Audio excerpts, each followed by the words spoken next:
जहां उत्तर प्रदेश के मुख्यमंत्री योगी आदित्यनाथ दिल्ली के रण में उतर चुके हैं। उन्होंने गुरुवार को पहली बार किराड़ी में जनसभा को संबोधित किया और लोगों से बीजेपी को समर्थन देने की अपील की। इस दौरान सीएम योगी के निशाने पर आम आदमी पार्टी के राष्ट्रीय संयोजक अरविंद केजरीवाल थे। योगी के हमलों के बाद केजरीवाल ने पलटवार किया। उन्होंने हरिनगर की जनसभा में कहा कि उत्तर प्रदेश के मुख्यमंत्री योगी दिल्ली आए हुए हैं। मैं आज उनसे पूछना चाहता हूं कि जनता कह रही है कि दिल्ली में 24 घंटे बिजली आ रही है, उत्तर प्रदेश में बीजेपी की डबल इंजन की सरकार है, लेकिन योगी की बताएं कि कितने घंटे बिजली आती है। यूपी में 10 घंटे के पावर कट लगते हैं। यूपी में 400 यूनिट पर 4000 रुपए का बिल आता है। दिल्ली में 0 आता है। योगी बताएं कि आता है या नहीं। योगी आदित्यनाथ ने महाकुंभ के आयोजन का जिक्र करते हुए कहा कि सौभाग्यशाली है कि देश और दुनिया को पूज्य संतों आशीर्वाद मिल रहा है। यदि मैं और मेरा मंत्रिमंडल के सहयोगी गंगा में स्नान कर सकते हैं तो क्या आम आदमी पार्टी के लोग यमुना में स्नान नहीं कर सकते हैं? इस बात का जवाब केजरीवाल को देना चाहिए।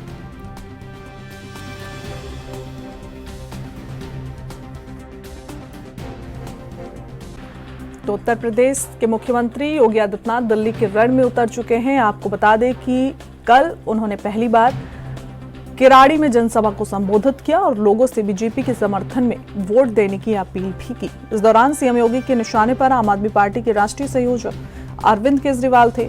योगी के हमलों के बाद केजरीवाल ने पलटवार किया। उन्होंने हरिनगर की जनसभा में कहा कि उत्तर प्रदेश के मुख्यमंत्री योगी दिल्ली आए हैं। मैं आज डबल इंजन की सरकार की बात करता हूं, लेकिन योगी जी बताएं कि कितने घंटे बिजली उत्तर प्रदेश में आती है। यूपी में 10 घंटे पावर कट हो जाते हैं। यूपी में 400 यूनिट पर 4000 रुपए का बिल आता है, जबकि दिल्ली में बिल 0 आता है। योगी बताएं कि आता है या नहीं। योगी आदित्यनाथ ने महाकुंभ के आयोजन का भी जिक्र किया। उन्होंने कहा कि हम सौभाग्यशाली हैं, देश और दुनिया को पूज्य संतों का आशीर्वाद वहां पर मिल रहा है। यदि मैं और मेरा मंत्रिमंडल के सहयोगी गंगा में स्नान कर सकते हैं तो क्या आम आदमी पार्टी के लोग यमुना में स्नान नहीं कर सकते हैं? इस बात का जवाब केजरीवाल को देना चाहिए। तो यमुना की साफ सफाई को लेकर भी मुख्यमंत्री योगी आदित्यनाथ ने केजरीवाल को घेरा।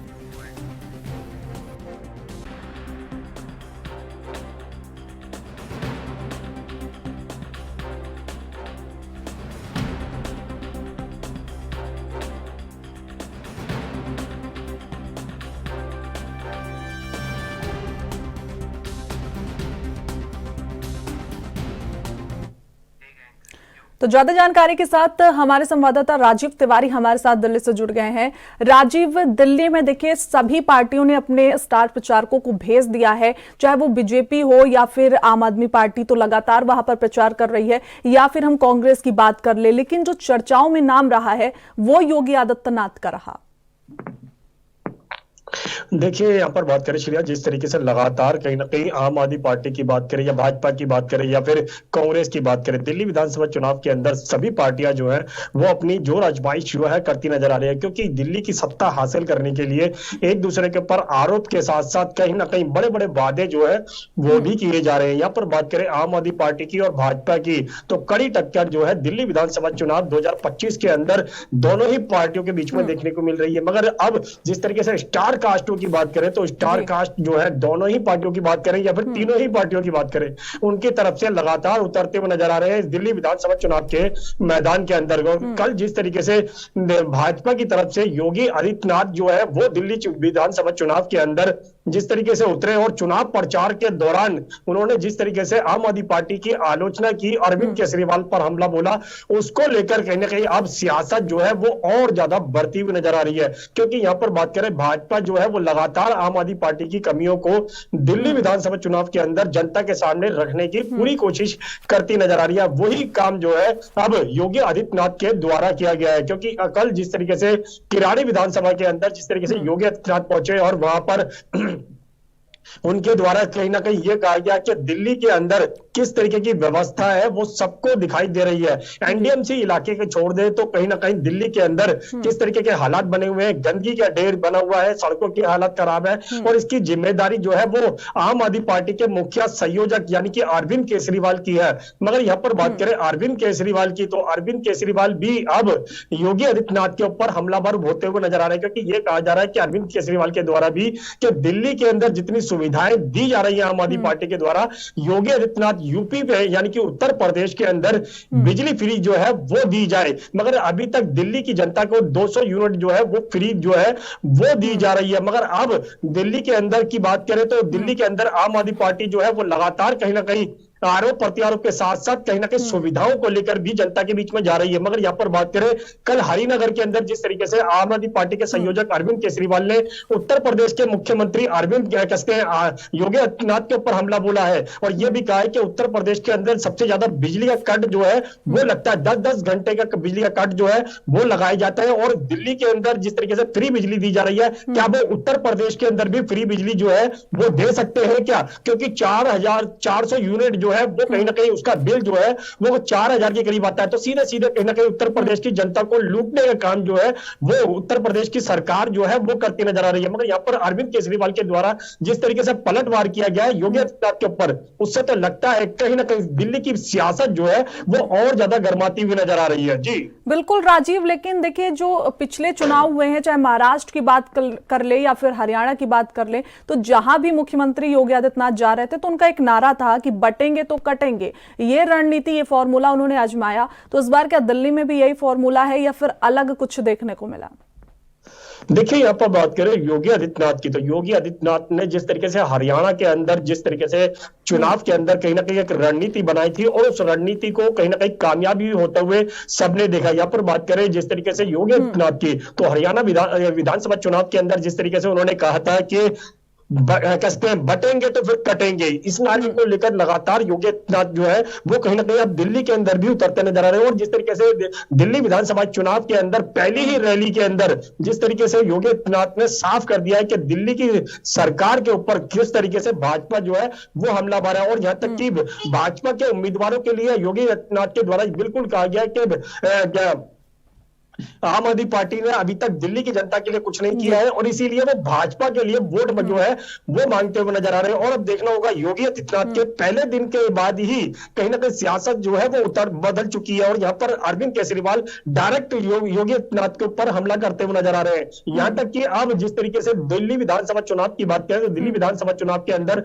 अभी तक भाजपा और आम आदमी पार्टी के बीच में टक्कर देखने को मिल रही थी, मगर कुछ सीटों पर कांग्रेस का भी कहीं ना कहीं वजूद जो है वो शायद खड़ा हो सकता है, क्योंकि कांग्रेस अब जिस तरीके से अपने आप को उतारती हुई नजर आ रही है, लगातार आरोप प्रत्यारोप जो है वो किए जा रहे हैं। अजय माकन की तरफ से भी कहीं ना कहीं आम आदमी पार्टी के ऊपर हमला बोला गया है, तो उससे साफ जाहिर है कहीं ना कहीं इन दोनों के बीच में कहीं ना कहीं कांग्रेस जो है वो भी कहीं ना कहीं इस मैदान के अंदर कूद चुकी है। मगर यहाँ पर बात करें योगी आदित्यनाथ की ये हमले की, तो उसको लेकर अरविंद केजरीवाल की तरफ से भी साफ कर दिया गया है कि दिल्ली के अंदर जिस तरीके से एलजी जो है वो दिल्ली के कार्यों को रोकने का काम करते हैं, क्योंकि उपराज्यपाल के द्वारा ऐसी रणनीति बनाई जा रही है कि दिल्ली के अंदर कहीं ना कहीं जनता को परेशान किया जाए। और अरविंद केजरीवाल के जेल जाने के बाद जिस तरीके से लोगों को फ्री पानी के जो बिल आने लगे थे उसको लेकर अब सियासत बढ़ती नजर आ रही है। अरविंद केजरीवाल की तरफ से बिल्कुल कहा जा रहा है कि भाजपा को वोट नहीं देना है, क्योंकि महिलाओं के लिए उन्होंने 2100 रुपए की योजनाएं जो है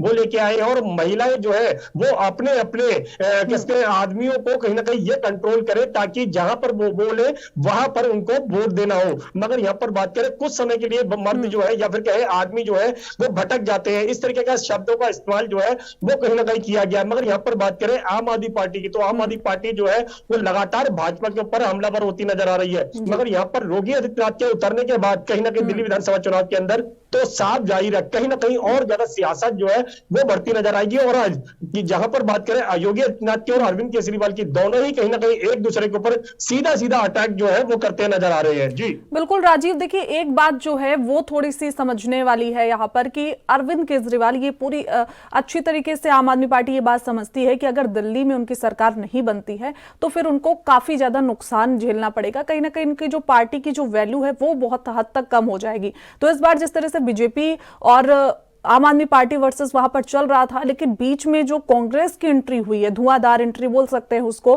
क्योंकि कांग्रेस जो भी जनसभाएं कर रही है, जो भी रैली कर रही है, बीजेपी पर तो वो वार कर रही है, लेकिन वो सीधा सीधा अरविंद केजरीवाल पर ज्यादा निशाना साधने की कोशिश कर रही है। तो अरविंद केजरीवाल को इस बार ज्यादा अलर्ट रहने की जरूरत है, ज्यादा काम करने की जरूरत है, क्योंकि उनका मुकाबला कांग्रेस और बीजेपी से है। देखिए, बिल्कुल सही कहा आपने। यहाँ पर बात करें श्रेया, जिस तरीके से लगातार कहीं ना कहीं आम आदमी पार्टी की बात करें तो आम आदमी पार्टी दिल्ली विधानसभा चुनाव के अंदर अपनी जो रणनीति बनाती नजर आ रही थी, उस रणनीति के तहत कहीं ना कहीं उनका निशाना जो था वो भाजपा थी। मगर भाजपा के साथ साथ अब कांग्रेस भी इस दिल्ली विधानसभा चुनाव के अंदर उतर चुकी है और कांग्रेस की तरफ से भी सीधा सीधा निशाना जो है वो अरविंद केजरीवाल के ऊपर ही लगाया जा रहा है। क्योंकि कांग्रेस की बात करें तो कांग्रेस भाजपा के ऊपर भी निशाना लगाती नजर आ रही है, मगर उनका सबसे बड़ा टारगेट जो है वो आम आदमी पार्टी है। क्योंकि आम आदमी पार्टी को दिल्ली के अंदर से हटाना कहीं ना कहीं कांग्रेस के लिए भी मुश्किल का सामना करने वाली बात है। मगर यहां पर बात करें जिस तरीके से कांग्रेस की, तो कांग्रेस कहीं ना कहीं अपना वही वजूद जो है हासिल करना चाहती है जो पहले 10 साल पहले जो दिल्ली के अंदर कांग्रेस का था। यानी कि सीधे सीधे कहीं ना कहीं कांग्रेस अपनी सरकार बनाना चाहती है, क्योंकि कांग्रेस का ही वोट बैंक कट कर आम आदमी पार्टी के झोली में गया था और वही वोट बैंक जो है वो आम आदमी पार्टी को मजबूत करने का काम कर रही थी। मगर यहां पर बात करें दिल्ली विधानसभा चुनाव की, अगर आम आदमी पार्टी दिल्ली के अंदर अपनी सरकार नहीं बना पाती है तो कहीं ना कहीं आम आदमी पार्टी जो है वो कहीं ना कहीं कमजोर होती नजर आएगी। क्योंकि दिल्ली जो है वो आम आदमी पार्टी का गढ़ माना जाता है और गढ़ से ही अगर वो हार जाते हैं तो कहीं ना कहीं मुश्किलें जो है वो बनती नजर आएगी और फिर आम आदमी पार्टी की सरकार जो है सिर्फ पंजाब में ही रह पाएगी। जी ठीक है। राजीव, देखिए जिस तरह से गंगा और यमुना को लेकर जब से योगी आदित्यनाथ वहां पर पहुंचे तो योगी आदित्यनाथ की छवि ऐसी है कि अगर वो पहुंच जाते हैं तो हिंदुत्व की बात, धर्म की बात वहां पर होने ही लगती है। लेकिन इस बार मुझे लग रहा है कि दिल्ली में पहुंचने के बाद गंगा और यमुना की लड़ाई वहां पर देखने को मिलेगी। अब देखिए श्रेया, यहाँ पर बात करें जिस तरीके से गंगा की और यमुना की, तो दोनों को लेकर अब भाजपा और आम आदमी पार्टी जो है वो एक दूसरे के ऊपर आरोप लगाती नजर आ रही है। मगर यहाँ पर बात करें जिस तरीके से योगी आदित्यनाथ की, तो योगी आदित्यनाथ के द्वारा जिस तरीके से किराड़ी विधानसभा के अंदर जिस तरीके से रैली के दौरान ये कहा गया कि जब गंगा के अंदर यूपी के, उत्तर प्रदेश के जो मंत्री हैं योगी आदित्यनाथ और यहाँ तक कि कसते और जो मंत्री है, नेता है, उनके द्वारा जो कोशिश की गई जिसके द्वारा कहीं ना कहीं महाकुंभ जो है वो हो पाया और उसके अंदर गंगा के अंदर लोगों ने अपने स्नान किया, उस स्नान को लेकर भी अब आरोप जो है वो लगाए जा रहे हैं अरविंद केजरीवाल के ऊपर। यहाँ पर कि ये कहा जा रहा है कि अगर गंगा के अंदर इस तरीके की सुविधाएं दी जा सकती हैं तो फिर यमुना के अंदर इस तरीके की सुविधाएं जो है वो क्यों नहीं दी जा सकती है। और आम आदमी पार्टी के संयोजक अरविंद केजरीवाल के लिए एक चैलेंज और दिया है क्योंकि यमुना के अंदर वो डुबकी लगाकर दिखाए। मगर यहाँ पर बात करें यमुना की सफाई की, क्योंकि पिछले कुछ दिनों के अंदर पॉल्यूशन को लेकर जिस तरीके से स्थिति बिगड़ी हुई थी उसको लेकर भी आरोप जो है वो आम आदमी पार्टी के ऊपर लगते नजर आते हैं। क्योंकि जब छठ आती है तब कहीं ना कहीं यमुना की सफाई को लेकर लगातार दिल्ली सरकार जो है कार्य करती नजर आती है और उसी कार्य को लेकर उनकी आलोचना जो है वो होती नजर आती है। मगर जब छठ निकल जाती है तब उसके बाद में यमुना की सफाई को लेकर कोई भी कदम जो है वो दिल्ली सरकार के द्वारा नहीं उठाया जाता है। तो इसी को लेकर अब योगी आदित्यनाथ के द्वारा जिस तरीके से यमुना की सफाई को लेकर चैलेंज किया गया है कि यमुना की सफाई नहीं की गई है, यमुना के हालात जो है वो बिगड़े हुए हैं और अरविंद केजरीवाल उस यमुना के अंदर डुबकी लगाकर दिखाए जिस तरीके से योगी आदित्यनाथ ने गंगा के अंदर डुबकी लगा के दिखाई है। तो इस तरीके का चैलेंज जो है वो अरविंद केजरीवाल को दिया गया है। अब देखना होगा क्या अरविंद केजरीवाल वाकई में ही इस चैलेंज को कबूल करके यमुना की सफाई के अंदर योगदान देते हुए नजर आएंगे या नहीं। मगर यहां पर बात करें दिल्ली विधानसभा चुनाव को जीतने के बाद शायद अगली बार के लिए कहीं ना कहीं आम आदमी पार्टी जो है यमुना की सफाई के लिए कुछ कदम उठा पाए। जी बिल्कुल राजीव, तमाम जानकारी के साथ जुड़ने के लिए आपको